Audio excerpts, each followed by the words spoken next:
What is up, everybody? Matitude22 here with another figure review.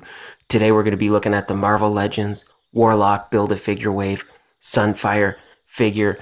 I want to start off by saying I definitely like this figure, and I really like the character, and I really like having this guy in my collection. And this most likely will be an issue just for mine. I don't know if everybody's will be like that, but there's a lot of issues in the paint. So for starters, you could see right here on this side of his neck, the white line is painted all the way across. And here, there's just a big gap, a big separation. Little details, little paint issues I can overlook, but that's a hard one to overlook because you could definitely noticeable on the back. Right there, a lot more. It gets worse. You can see the painting is really wonky up here. A lot of paint bleeding through right there, a lot of chipping. And even in the front, you can see right there all kinds of chipping where the abs are. Now I know what you're thinking.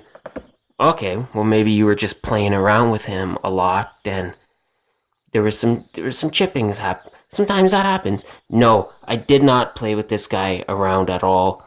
I literally took him out, I tested him out, and he went on my shelf until it was time for this review.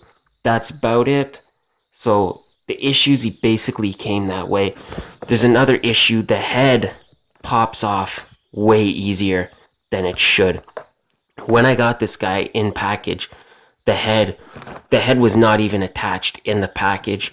That's the problems when you buy online. You can't really check the paint apps, and you can't really make sure everything's the way it's supposed to be.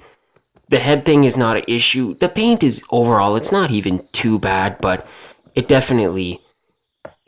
would have been, I would have preferred to have the paint be perfect.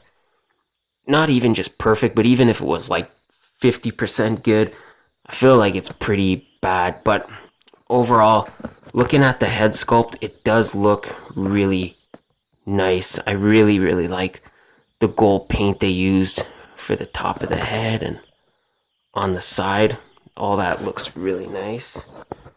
The nice orange for the eyes looks pretty good. So the head sculpt definitely looks good. I can't complain. And the belt is okay. The paint is pretty decent on the belt, I gotta say, so I can't complain too much about that. Aside from any kind of sculpted detail or molded parts, you're not gonna get much on this guy. The paint is, and that's part of it. That's part of why it bothers me so much, because the paint, this figure is literally all about the paint. And when the paint is bad, if you have a figure with really good articulation or a lot of good sculpted details, a lot of good molded parts, whatever, and the paint is a little bad, you can forgive it.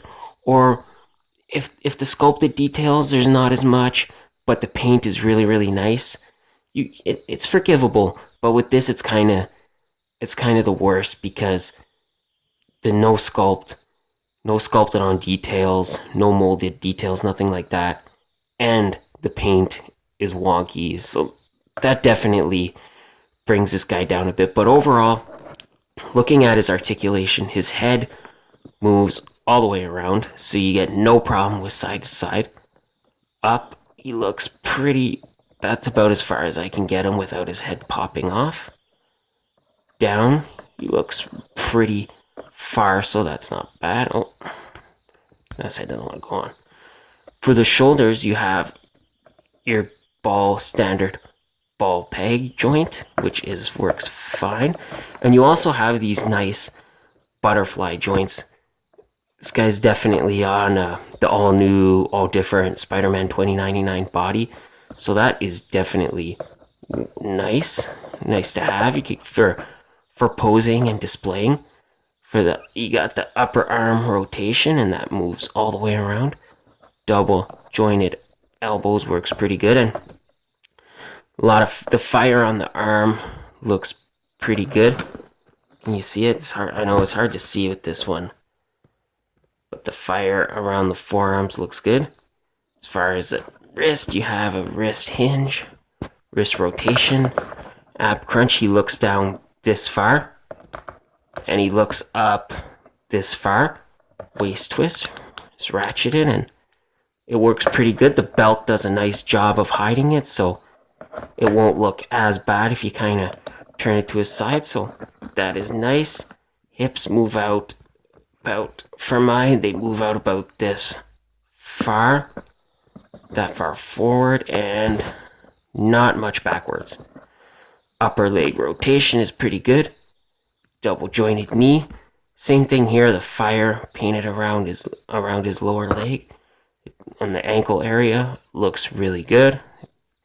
So they at least did a nice job with the painting there. And for the feet, ankle pivot, ankle rotation. So I gotta say, I do suggest picking this figure up. It is a nice figure. A lot of the paint issues will probably not affect every single one of this guy. Definitely it does for mine. The accessories are nice. He comes with these translucent flame effects, and they just go on his arms just like that. There you go. Looks good. So overall, I definitely say this guy's worth a pickup. Now I want to thank you guys for watching this video. Please like, share, and feel free to leave a comment and hit that subscribe button. And I will catch you guys next time. Peace.